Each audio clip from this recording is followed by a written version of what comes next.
Narayan and hi, I am Seema and आप सबका तड़ना defence academy channel पे स्वागत है। एंड आई होप आप सब लोग बहुत अच्छे होंगे और होने भी चाहिए। और अब सब जो है अपना फटाफट कॉपी पेन लेके बैठ जाइए, क्योंकि आपके पास बहुत ही एक गोल्डन चांस है कि आप 25 जुलाई का जो एग्ज़ाम है उसके लिए आप कहाँ स्टैंड करते हैं। आपके एग्ज़ाम की बेस्ट प्रिपरेशन करने का यही टाइम है। आप अपना एग्ज़ाम जो है वो क्वालिफाई कर पाओगे। ठीक है, एग्ज़ाम को जिसको अपना एग्ज़ाम क्रैक करना है वो सभी अपनी जो है वो नोटबुक लेके बैठ जाइए और क्लास में एंड तक बने रहिए। ठीक है, चलो अब बिना टाइम वेस्ट किए हुए हम जो है वो आज का हमारा जो है वो टेस्ट पेपर स्टार्ट करते हैं। सबसे पहले हमारा है जीके का सेक्शन। ठीक है, देखो फर्स्ट क्वेश्चन क्या है हमारा। चांद बीबी कहाँ की रानी थी? बताइए, चांद बीबी कहाँ की रानी थी? अहमदनगर, बीजापुर, गोलकुंडा, बहमनी। बताइए किसकी रानी थी? जो चांद बीबी थी वो बीजापुर की रानी थी। कहाँ की रानी थी? बीजापुर की। Option number B. ओके, अब देखो नेक्स्ट क्वेश्चन। क्लास में जोश से बने रहिए ताकि क्लास में पढ़ने में भी आपको इंटरेस्ट आए और क्लास जो है वो इंटरेस्टिंग तरीके से पढ़ाई जाए। भारतीयों के लिए सिल्क मार्क किसने आरंभ करवाया था? बताइए, भारतीयों के लिए सिल्क मार्क किसने आरंभ करवाया था? हर्षवर्धन, अशोक, चंद्रगुप्त और कनिष्क। तो कनिष्क जो था उसने सिल्क मार्क जो है वो आरंभ करवाया था। Option number D. ओके, अब देखो नेक्स्ट क्वेश्चन।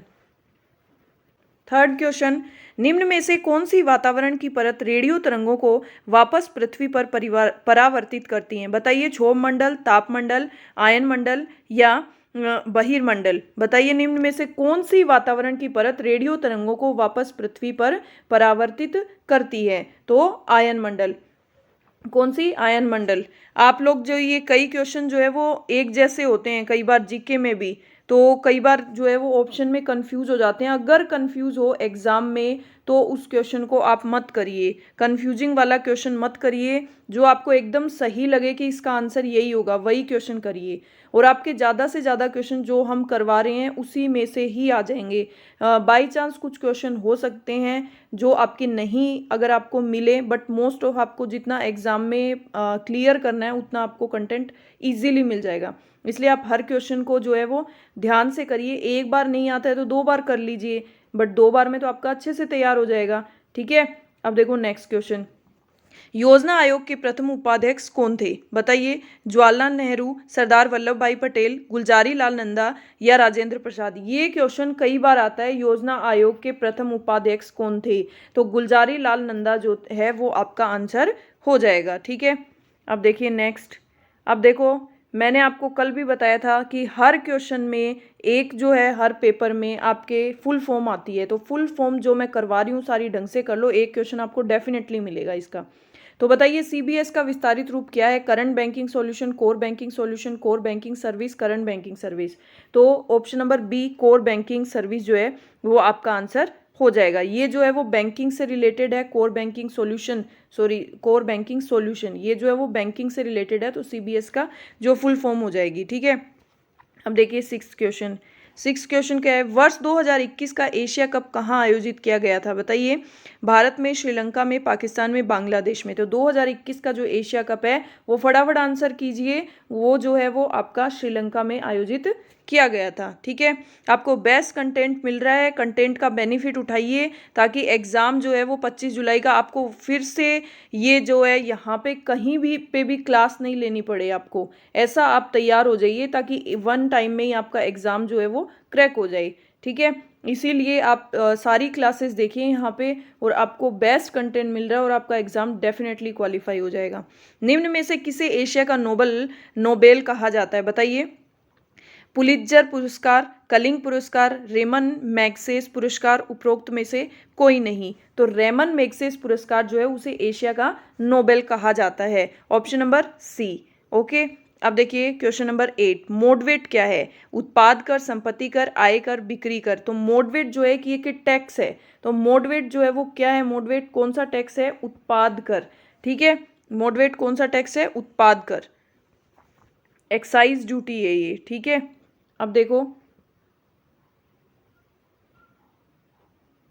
Question number 9।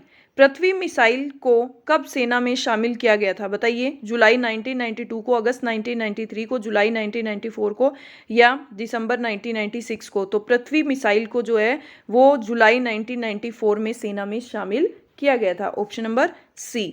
ठीक है, अब देखो नेक्स्ट, किस देश को उगते हुए सूर्य के रूप में जाना जाता है? चीन, जापान, न्यूजीलैंड और नॉर्वे। तो जापान जो है उसको उगते हुए सूर्य के रूप में जाना जाता है। Option number B. ठीक है, अब देखो नेक्स्ट क्वेश्चन, दक्षिणी ध्रुव की खोज किसने की थी? बताइए, दक्षिणी ध्रुव की खोज कैप्टन क्रूक ने, क्रिस्टोफर ने, कोपरनिकस ने या आर एमंडसन ने? बताइए, तो दक्षिणी ध्रुव की खोज जो है वो आर एमंडसन ने की थी। Option number D. ठीक है, अब देखो नेक्स्ट क्वेश्चन, समझ में आ रहा है? संविधान का कौन सा भाग लोक कल्याणकारी राज्य के विचार का उल्लेख करता है? भाग 1, भाग 2, भाग 4 या भाग 5? तो संविधान का भाग 4 जो है वो लोक कल्याणकारी राज्य के विचार का उल्लेख करता है। Option number C. बहुत सारे बच्चों की अच्छी तैयारी है, बच्चे जो है वो मैसेज कर रहे हैं कि मैडम हमारी जो है वो कमेंट सेक्शन में देखती हूँ मैं, उनके जो है वो मोस्टली क्वेश्चंस के आंसर जो है वो सही रहते हैं। बाकी जिन स्टूडेंट्स का नहीं है वो भी क्लास में जो है वो एफर्ट कर रहे हैं, उसके लिए thank you so much. But सबसे बड़ी खुशी मुझे कब मिलेगी? जब आपका एग्ज़ाम क्रैक हो जाएगा। ठीक है, यूरोपीय संघ का मुख्यालय कहाँ स्थित है? तो यूरोपीय संघ का जो मुख्यालय है वो ब्रुसेल्स में, जेनेवा में, ओटावा में या मनीला में? तो यूरोपीय संघ का जो मुख्यालय है वो ऑप्शन नंबर ए ब्रुसेल्स में स्थित है। ठीक है, अब देखो नेक्स्ट, मीन काम्फ निम्न में से किसकी आत्मकथा है? जवाहरलाल नेहरू, एडोल्फ हिटलर, बेंजीर भुट्टो या मदर टेरेसा? तो जो मीन काम्फ है उसकी जो है वो एडोल्फ हिटलर जो है उसकी आत्मकथा है। क्या है? Adolf Hitler. Option number B. अब देखो नेक्स्ट, भारत की कोकिला के रूप में कौन प्रसिद्ध है? बताइए, भारत की कोकिला के लता मंगेशकर, एमएस सुब्बालक्ष्मी, आशा भोसले या सरोजनी नायडू? तो भारत की कोकिला जो है वो सरोजनी नायडू जो है वो प्रसिद्ध है भारत की कोकिला के नाम से।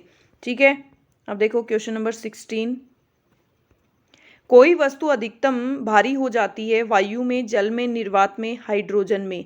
तो कोई वस्तु अधिकतम भारी कब हो जाती है? निर्वात में। निर्वात में अधिकतम जो है उसमें वेट हो जाता है। ठीक है, अब देखो नेक्स्ट,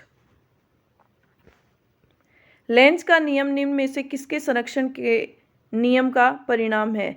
ऊर्जा, द्रव्यमान, चार्ज, मोमेंटम? तो लेंज का नियम जो है वो ऊर्जा जो संरक्षण है उसके नियम का परिणाम है। Option number A. बहुत सारे बच्चे बोलते हैं, कभी बोलते हैं मैडम इजी क्वेश्चन है, कभी बोलते हैं टिपिकल क्वेश्चन है। तो आप लोग डिसाइड कर लीजिए कि ये क्वेश्चन जो है वो किस टाइप के हैं, क्योंकि मेरे को जो बेस्ट लगता है आप लोगों के लिए मैं वही क्वेश्चंस आपके लिए लेके आती हूँ। मैं ऐसे नहीं कि आपको कुछ भी करवा दिया, कंटेंट वही करवाओ जो आपके लिए वैल्यूएबल है, जो एग्जाम में आने वाला है। इसलिए इजी कुछ भी नहीं होता, टिपिकल कुछ भी नहीं होता। आपको करवा रहे हैं, आपको आ जाएगा तो वो सभी इजी होगा ना।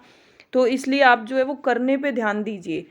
100 डिग्री सेल्सियस तापमान का कितना होता है मान जो है 100 डिग्री सेल्सियस का? 273 केल्विन, 173 केल्विन, 673 केल्विन या 373 केल्विन?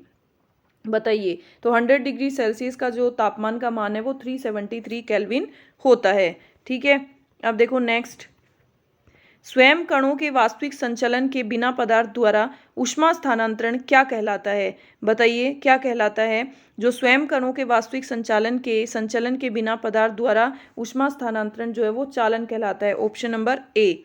ठीक है, अब देखिए नेक्स्ट, इंद्रधनुष में कितने रंग होते हैं? ये तो शायद आपको सभी को पता होगा, इंद्रधनुष में कितने रंग होते हैं? इंद्रधनुष में जो है वो 7 रंग होते हैं।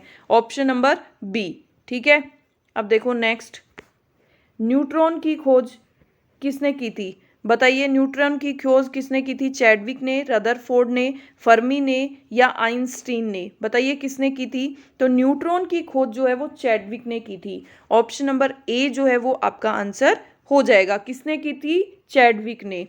ठीक है, ये ऐसे नहीं होता कि आपने उसमें कर लिया हो गया, इसको आप बार बार करिए ताकि जो है वो आपको एग्ज़ाम में अगर कोई क्वेश्चन आपको अगर करे हुए होंगे तो एग्ज़ाम में आपको एकदम से क्लिक करेगा कि हाँ ये क्वेश्चन तो हमें आता है, तो आपको तो एग्ज़ाम में क्वेश्चंस करने में टाइम ही नहीं लगेगा। इसलिए क्लास को ज़्यादा से ज़्यादा शेयर कीजिए और क्लास को ज़्यादा से ज़्यादा देखिए। और 25 जुलाई का एग्ज़ाम है, इसलिए सभी बच्चे प्लीज़ फोकस करिए। अगर जो बच्चों का अभी भी लगता है कि नहीं हो पाएगा हमें, तो क्लास को देखिए, आपका डेफिनेटली हो जाएगा। ठीक है। निम्न में से कौन सी गैस सिगरेट लाइटर से निकलती है? बताइए, निम्न में से कौन सी गैस जो सिगरेट लाइटर से निकलती है? रेडोन, मीथेन, प्रोपेन या ब्यूटेन? तो जो ब्यूटेन है वो गैस जो वो सिगरेट लाइटर से निकलती है, ऑप्शन नंबर डी। ठीक है। अब देखो नेक्स्ट, एक जल नमूना भारी जल कहा जाता है क्योंकि, एक जल नमूना जो है भारी जल कहा जाता है क्योंकि वह अम्लों के प्रति प्रतिक्रियाशील है, साबुन के साथ लगकर फैन नहीं उठाता है, पेयजल से हल्का है, पेयजल से भारी है, क्योंकि वो जो है वो पेयजल से भारी है। ऑप्शन नंबर डी जो है वो आपका आंसर हो जाएगा। अब देखिए क्वेश्चन नंबर 24 क्या है? सोडा वाटर क्या है? एक निलंबन, एक परिक्षेपण, एक क्लोइड क्लोइड या एक विलियन? बताइए क्या है? सोडा वाटर जो है वो एक क्लोइड है। क्या है? एक क्लोइड है। इसको क्या बोलेंगे? क्लोइड। ठीक है। जो ये ऊपर होता है ना, इसका मतलब होता है ओ, तो ये क्लोइड पढ़ेंगे, ना कि ये कोलाइड है। ठीक है। अब देखो नेक्स्ट क्वेश्चन,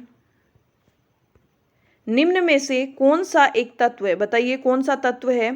पन्ना, माणिक, नीलम या हीरा? तत्व कौन सा है? बताइए।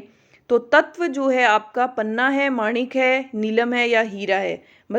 बताइए। तो जो तत्व है वो क्या है? ऑप्शन नंबर डी, हीरा। ठीक है। अब देखो नेक्स्ट,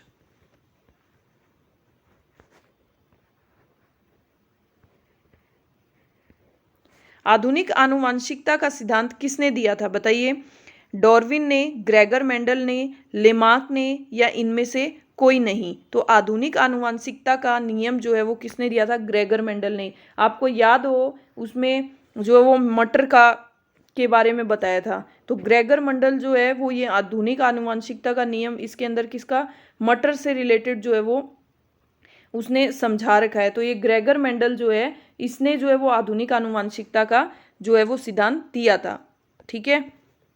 अब देखो, निम्न में से कौन सा युग्म गलत है? बताइए। पोलियो बंदर, रेबीज कुत्ता, प्लेग चूहा, टैपवॉर्म सूअर? बताइए कौन सा?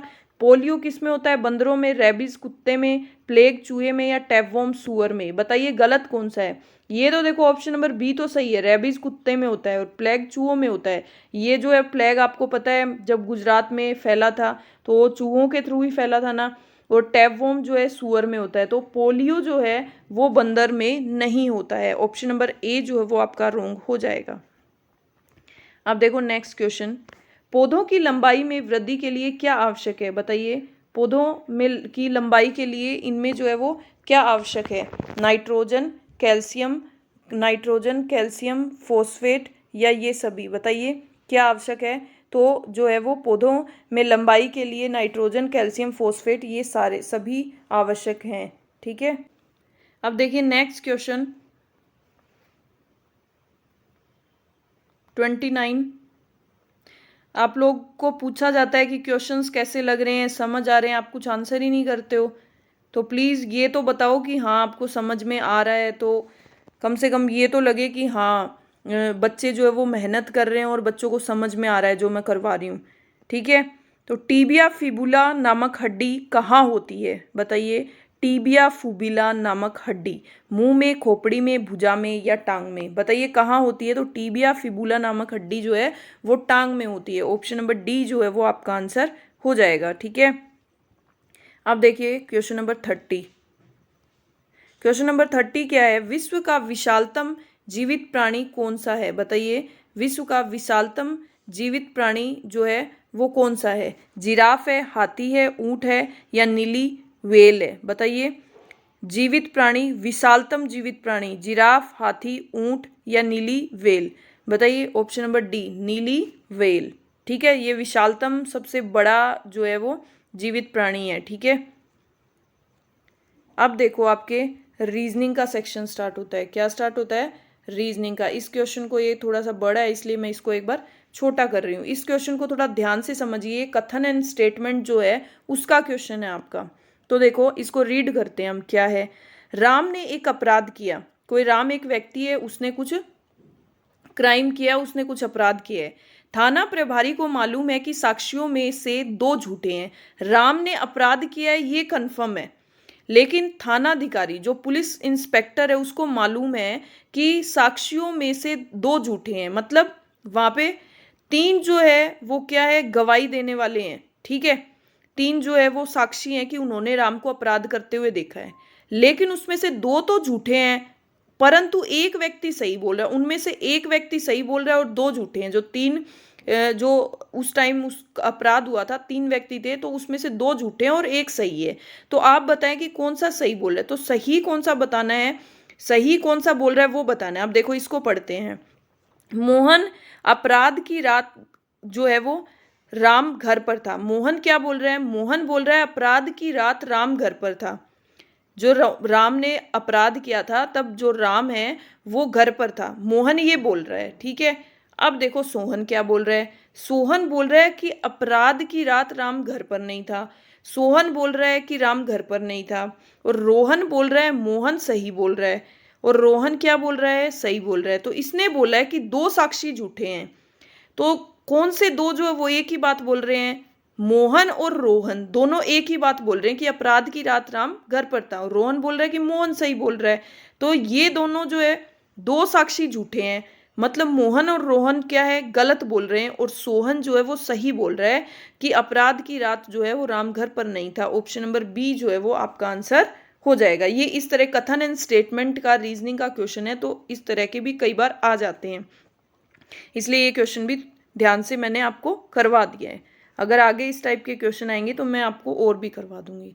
ठीक है, देखो यदि हरे का अर्थ लाल, लाल का अर्थ पीला, पीले का अर्थ नीला, नीले का अर्थ नारंगी और नारंगी का अर्थ हरा है, तो स्वच्छ आकाश का रंग। ये मैंने एनालॉजी का चैप्टर आपको रीजनिंग में करवाया है, उसमें आपको दिया है। देखो यदि हरे को लाल, हरे अगर आ जाए तो उसको आप लाल बताना है, लाल को पीला, पीले को नीला, नीले रंग को नारंगी बताना है। तो ये बोल रहा है स्वच्छ आकाश का रंग, तो आकाश का रंग कैसा होता है? नीला, और नीले को यहाँ क्या दिया है? नारंगी। तो आपको नीला नहीं देना, आपको ऑप्शन नंबर सी नारंगी बताना है। ठीक है, अब देखिए नेक्स्ट, ये आपके कोडिंग डिकोडिंग के मैंने आपको चैप्टर करवाया है, उसके क्वेश्चन है। ठीक है, देखो नीचे दिए गए शब्द के अक्षरों को वर्णमाला क्रम में व्यवस्थित करने पर मध्य का अक्षर कौन सा है? ये बोल रहा है नीचे दिए गए ये सारे अक्षर दिए हैं, इनको वर्णमाला क्रम में जैसे ABCD लिखी जाती है उसी क्रम में लिखना है। तो सबसे पहले यहाँ पे क्या आ जाएगा? A, उसके बाद क्या आ जाएगा? C, उसके बाद क्या आ जाएगा? L। ठीक है, मैं लाइन से लिख रही हूँ, ACL, उसके बाद क्या आ जाएगा? M, उसके बाद क्या आ जाएगा? Q, उसके बाद क्या आ जाएगा? S, उसके बाद क्या आ जाएगा? T। तो अब देखो इसने बोला है कि मध्य का अक्षर, तो 3 यहाँ से छोड़ दो, 3 यहाँ से छोड़ दो, मध्य का अक्षर क्या आ जाएगा आपका? Option number B M। मध्य का अक्षर कौन सा हो जाएगा? Option number B M। ठीक है, समझ में आया? अब देखो नेक्स्ट क्वेश्चन। रीजनिंग के क्वेश्चन भी ये मत समझो कि एकदम नॉर्मल आएंगे, तो सब जो करवा रही हूँ वो कीजिए, तो आपका श्योर सिलेक्शन हो जाएगा। देखो दिए गए विकल्पों में से संबंधित अक्षर युग्म चुनिए। ये एक बार थोड़ा सा मैं छोटा कर लेती हूँ ताकि समझाने के लिए आपको स्पेस मिल जाए। ठीक है, देखो ये क्या है आपका? CAT ECV, ये जो है वो लेटर एनालॉजी जो है उसका क्वेश्चन है। देखो CAT को क्या लिखा है इसने? ECV, तो C कितने नंबर पे? 3 नंबर पे, A 1 पे और T आपका 20 पे, E 5 पे, C 3 पे और V कितने पे? 23 पे। आपको पता है इसमें कितने का गैप हो गया? 2 का। इसमें कितने का? 2 का। इसमें कितने का? इसमें कितने का हो गया? 20। और TUV, सॉरी ये 22 नंबर पे है, तो इसमें कितने का हो गया? 2 नंबर पे। तो अब इसमें भी हम यही फॉलो करेंगे DOG में। D कितने नंबर पे? 4 पे, O कितने पे? 15 पे, और G कितने नंबर पे? 7 नंबर पे। तो अब देखो यहाँ पे आपका क्या आ जाएगा? 4 5 6, ठीक है। 6 नंबर पे आपके क्या होता है F, ठीक है। इसमें आप +2 करोगे 15, 16, 17, 17 नंबर पे आपके क्या होता है Q, क्या होती है Q। और 7, 8, 9 +2 करोगे 9, 9 नंबर पे आपके क्या होता है I। तो FQI ऑप्शन नंबर सी जो है वो आपका आंसर हो जाएगा। इसमें वैसे आपको और देखने की जरूरत नहीं थी, आपका फर्स्ट लेटर आ गया F, तो और कोई F से जो ऑप्शन ही नहीं है, तो आप ऑप्शन नंबर सी जो है वो सीधा टिक कर सकते हो, ठीक है। बट मैंने आपको समझाने के लिए बताया है। अब देखो क्वेश्चन नंबर 35, निम्न आकृति में प्रश्नवाचक चिन्ह के स्थान पर कौन सी संख्या आएगी। ये आपको दे देंगे, अब बताना है आपको कि इसमें कौन सा पैटर्न फॉलो हो रहा है इन दोनों में, तो वही पैटर्न बताना है और यहाँ पे संख्या बतानी है आपको। तो देखिए 20 कैसे बना इन दोनों से, तो देखो 20 अगर इसको मल्टीप्लाई करते हैं 2 चौके 8 तो भी नहीं होता, मल्टीप्लाई करते हैं तो नहीं होता। अब देखो हमारे पास एक ही ऑप्शन बनता है, जोड़ते हैं घटाते हैं नहीं होगा, तो हम जो है वो स्क्वायर करके देखते हैं। तो 2 की स्क्वायर कितनी होगी 4, और 4 की स्क्वायर कितनी 16, 16 और 4 क्या आ जाएगा 20। अब देखो ये करके देखते हैं, 3 की स्क्वायर कितनी 9, 9 की स्क्वायर कितनी 81, इन दोनों को ऐड करोगे तो 90, मतलब यही पैटर्न फॉलो हो रहा है। तो 1 की स्क्वायर 1, 5 की स्क्वायर 25, 25 + 1 26, आपका ऑप्शन नंबर सी जो है वो आंसर हो जाएगा। आप कोशिश करिए शॉर्ट से शॉर्ट ट्रिक करने की, क्योंकि आपको आंसर फाइंड आउट करना है, वहाँ कोई इसका डिस्क्रिप्शन आपको जो है वो एक्सप्लेनेशन नहीं देना, ठीक है। अब देखिए नेक्स्ट,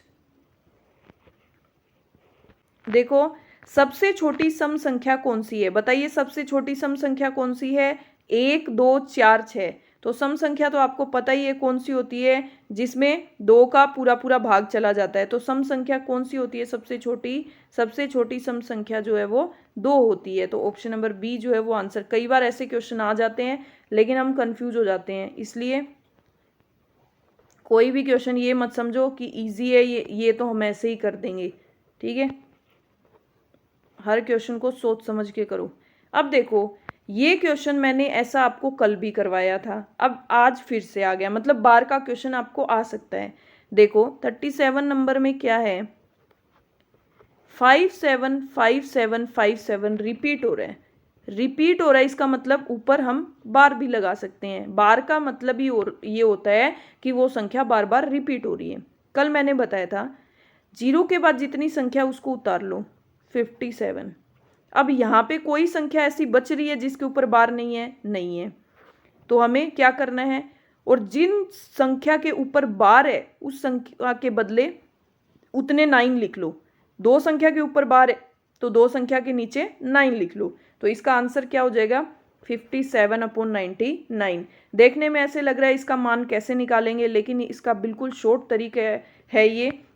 इसका आंसर हो जाएगा ऑप्शन नंबर सी। अगर आपको पता है इसका मतलब बार होता है तो आप 2 मिनट में, आप 10 सेकंड भी नहीं लगाओगे इस क्वेश्चन को करने में। और अगर नहीं पता आपको तो फिर तो आपका जो है वो नंबर कट हो जाएगा। अब देखो नेक्स्ट, देखो a/b, ये बोल रहा है a/b की स्क्वायर 5। अब देखो a/b ये तो रोंग हो गया, इसको और क्या लिख सकते हैं b/a, ये भी रोंग हो गया। डी वाला देखो a/b की नहीं, ये वाला सही हो जाएगा। कैसे, क्योंकि आपको पता है आप इसको ऊपर नीचे पलट देते हो तो क्या हो जाएगा, ये -5 हो जाएगा, ठीक है। ऑपोजिट साइड जब चले जाएंगे, डिवाइड में होता है, तो हम जब पलट देते हैं नीचे की ऊपर, ऊपर को नीचे, तो हमारी जो पावर है वो हमेशा क्या हो जाती है माइनस में चली जाती है। अगर माइनस होती है तो प्लस हो जाती है, प्लस होती है तो माइनस हो जाती है। तो जो है इसका आंसर क्या हो जाएगा ऑप्शन नंबर बी, ठीक है। समझ में आया। अब देखो नेक्स्ट,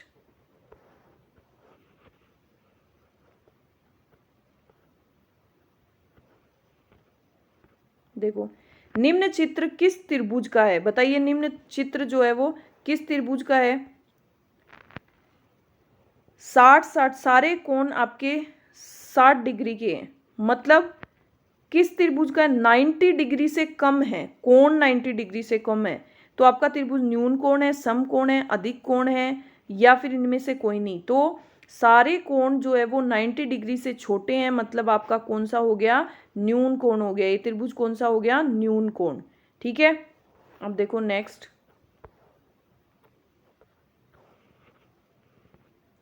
एक आयत का क्षेत्रफल 396 वर्ग मीटर है, इसकी चौड़ाई 18 मीटर है, तो इसकी लंबाई कितनी होगी?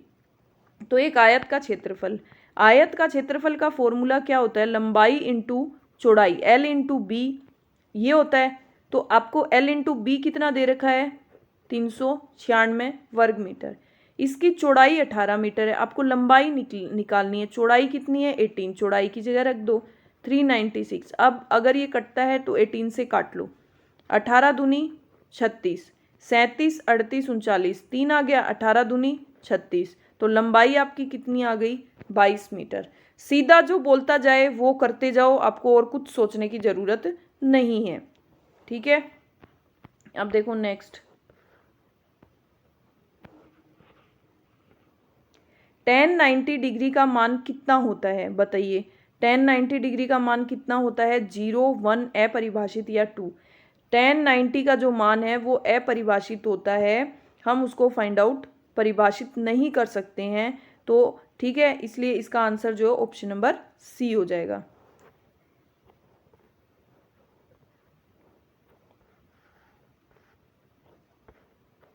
देखो अब क्वेश्चन नंबर 42 क्या है क्वेश्चन? देखो क्वेश्चन नंबर 42 है हमारा 2, 18 - 3, इसको सोल्व करना है। ये सिंप्लीफिकेशन का क्वेश्चन है आपका। एक क्वेश्चन इस टाइप का जरूर आएगा आपको पैटर्न यही मिलेगा। आप मेरे को नेक्स्ट डे बोलोगे कि मैडम आपने जो करवाया था उसी में से ही कंटेंट आया है, उससे बाहर डिजिट्स चेंज हो सकती है, बट आपको पैटर्न यही मिलेगा। ठीक है, देखो अब इसको कैसे सोल्व करेंगे। 2, 18 में से 3 गया, कितना आ जाएगा? 18 में से 3 गया 15, ठीक है, प्लस ये 5 इंटू 12 में से 7 गया 5, तो 15 दूनी 30, प्लस 5 5 25, तो ये कितना आ जाएगा? 30 और 25 55। इसका सॉल्यूशन क्या आ जाएगा? Option number D. ठीक है, अब देखो नेक्स्ट।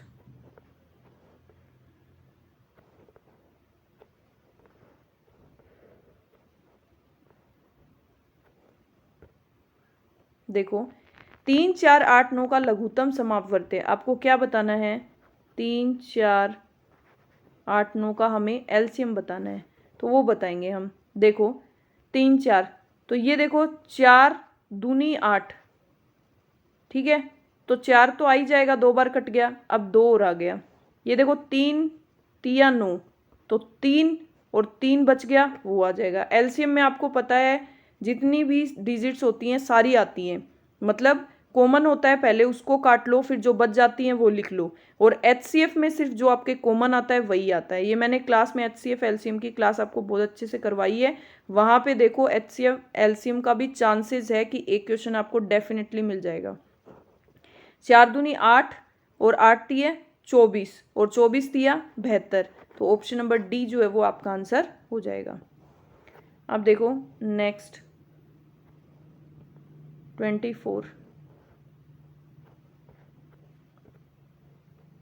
देखो यदि 3 अंकों की संख्या ये 2, 4, 6 है, ये अलग अलग संख्या है, ये 3 अंकों की संख्या 2, 4, x 9 से विभाज्य है, तो x का मान बताइए।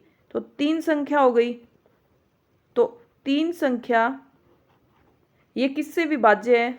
9 से, ठीक है, 3 अंकों की संख्या। अब देखो ये कितना हो गया आपका? ये 9 जो है वो इधर लिख सकती हूँ ना, क्योंकि ये 9 से विभाज्य है, तो मैं इसको सीधा इधर ही लिख देती हूँ 9। ये कितना हो गया? 4 2 6 plus x is equal to 9, x is equal to 9 - 6 क्या हो जाएगा? 3। कितना हो जाएगा? 3। तो x की वैल्यू क्या आ जाएगी आपकी? 3। ठीक है, समझ में आया? अब देखो नेक्स्ट।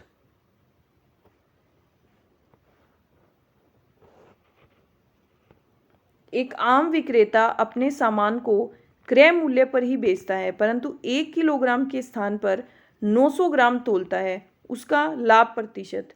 कि एक आम विक्रेता अपने सामान को क्रय मूल्य पर, ये क्वेश्चन जो है वो ध्यान से समझिए कि एक आम विक्रेता जो है वो क्या करता है, अपने सामान को क्रय मूल्य पर बेचता है। वो बेचता तो मतलब उसने वो बोल रहा है कि क्रय मूल्य पर बेचता है, मतलब 100 रुपए की चीज है ना, तो वो 100 रुपए में ही बेचता है। परंतु वो क्या गड़बड़ करता है, वो 1 किलोग्राम के स्थान पे 900 ग्राम तोलता है। लेकिन उस चीज को जैसे 100 रुपए में वो 1 किलोग्राम दे रहा है ना, तो अब वो 100 रुपए उसमें 900 ग्राम ही दे रहा है। वो 100 ग्राम तोलने में गड़बड़ कर रहा है, तो उसको वो बेनिफिट हो रहा है। क्या हो रहा है, 100 ग्राम जो है वो तोलने में गड़बड़ कर रहा है।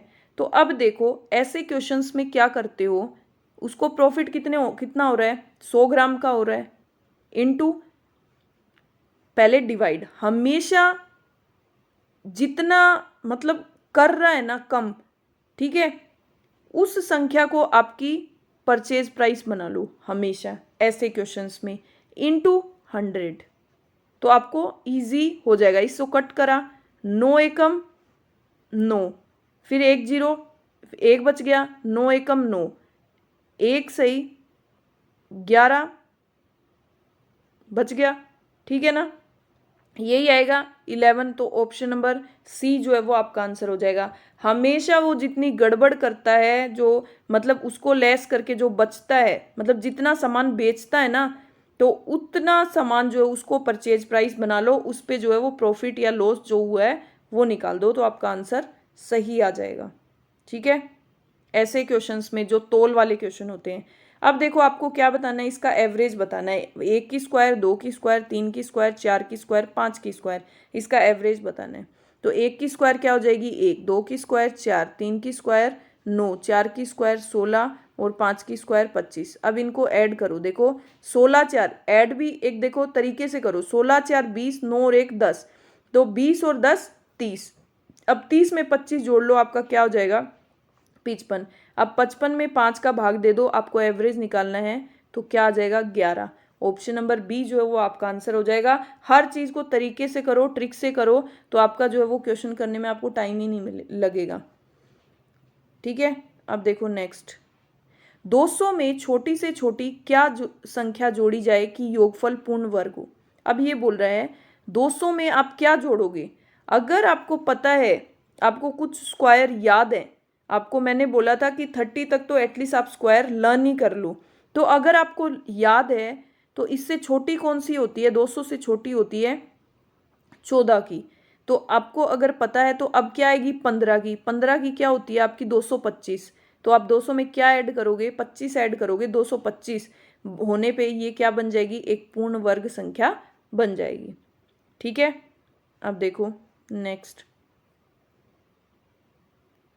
ये क्वेश्चन भी आपके इंटरेस्ट का जो क्वेश्चन है उस चैप्टर से भी आने के पूरे चांसेज है, इसलिए इंटरेस्ट वाला चैप्टर भी अच्छे से कर लो। ठीक है, कितने प्रतिशत, जो क्वेश्चंस मैं करवा रही हूँ वो कर लो, वो कर लोगे वो भी इनफ है आपके। ठीक है, कितने प्रतिशत ब्याज की दर से कोई धन 20 वर्ष में दोगुना हो जाएगा, कितने प्रतिशत ब्याज की दर से। अब देखो आपको बोल रहा है, क्या बोल रहा है क्वेश्चन समझो, कितने प्रतिशत ब्याज की दर से कोई धन, आपके पास 100 रुपए है, उस 100 रुपए के 200 रुपए जो है वो 20 साल में हो जाएंगे, ये तो इसने बोल दिया। लेकिन 20 साल में किस रेट पे वो ब्याज देगा कि उसके 200 रुपए हो जाएंगे। तो देखो आप क्या करोगे, आपको ब्याज कितने का चाहिए 200 करने के लिए, 100 रुपए का, 100 रुपए का ही चाहिए ना, और कितने साल में चाहिए 20 साल में, तो 2 5 10, तो ये कितना आ जाएगा, वो 5% इंटरेस्ट लेगा, तब वो क्या होगा, वो 20 साल में उसका दुगना होगा। तो ऑप्शन नंबर बी जो है वो आपका आंसर हो जाएगा। समझ में आया, अब तो आपको समझ आने लग गए होंगे क्वेश्चंस की ट्रिक्स जो है, क्वेश्चंस इजीली। ठीक है, यदि 0.4 1.4 ये आपको क्या दे दिया, अनुपात समानुपात का क्वेश्चन दे दिया, तो इसमें पता है आपको जब आपको 4 डिजिट निकालनी हो तो बाहर वालों का गुणा और अंदर वालों का गुणा, तो आपको ये मैंने अनुपात समानुपात के उस चैप्टर में करवा रखा है, इजिकल टू 1/4 इंटू 1.4। अब क्या करोगे, x is equal to 1.4 into 1.4 upon 0.4, ये पॉइंट से पॉइंट हटाया और ये क्या हो जाएगा 2 दूनी 4 और 2 साते 14, ये पॉइंट हटाओगे इसके नीचे क्या लगा दो 20 लगा दो, क्या लगा दो 20 लगा दो, तो ये जो है वो आपका क्या आ जाएगा 2 धाए 20 और 2 साते 14, तो ये कितना आ जाएगा आपका 7 7 49 डिवाइड बाय 10, तो अब जब 49 में 10 का डिवाइड करोगे तो आपके क्या आ जाएगा 4.9, आंसर नंबर सी जो है वो आपका आंसर हो जाएगा। अब देखो नेक्स्ट और लास्ट क्वेश्चन, आई होप आपको मज़ा आया होगा टेस्ट पेपर करने में, और ज़्यादा से ज़्यादा प्लीज़ क्लास को शेयर कीजिए, सभी बच्चों को बेनिफिट उठाने का मौका दीजिए, एंड सभी जो है वो अपने 25 तारीख का जो एग्ज़ाम आ रहा है उसके लिए पूरा तरीके से प्रिपेयर हो जाएं, ठीक है। एक कार 180 किलोमीटर की दूरी 4 घंटे में तय करती है, कार की चाल, तो 180 किलोमीटर की दूरी, तो अब 4 घंटे में आपको चाल बतानी है, तो दूरी बटा समय, तो इसको काट देंगे, आपका पूरा पूरा कटता है तो, और आपको इसको कोई मीटर प्रति सेकंड में चेंज नहीं करना, 4 तिये 12, 4 चौक 16, 17 18, ये 20 आ जाएगा, 4 5 20, तो आपका आंसर आ जाएगा 45 किलोमीटर प्रति घंटा, ठीक है। आपके 50 क्वेश्चन, और मैं डेली बोलती हूँ कमेंट सेक्शन में प्लीज़ कमेंट करके बताइए कितने क्वेश्चंस आप लोगों के सही हुए हैं और किस क्वेश्चन में आपको प्रॉब्लम है, ठीक है। अगर आपको किसी क्वेश्चन में प्रॉब्लम है तो मैं बार बार बोलती हूँ वो क्वेश्चंस आप लिख दीजिए, मैं आपको वापस से करवा दूंगी ताकि आपकी जो है प्रॉब्लम का सॉल्यूशन हो जाए, ठीक है। एंड क्लास में एंड तक बने रहने के लिए, एंड जो कंटेंट है वो मैं अभी भी बोल रही हूँ, जो 25 का एग्ज़ाम है जिन जिन स्टूडेंट्स का, उनके लिए बहुत इंपॉर्टेंट है, इसलिए वो क्लास को अवॉइड मत करें और क्लास में एंड तक बने रहें, ठीक है। थैंक यू सो मच, मैं फिर से कल इसी टाइम 12 बजे आपको फिर से मिलूंगी, और आपके बेस्ट कंटेंट के साथ। आप सभी भी अपनी जो है वो कॉपी पेन लेके कल भी इसी टाइम जो है वो तैयार रहिएगा, ठीक है। Bye bye.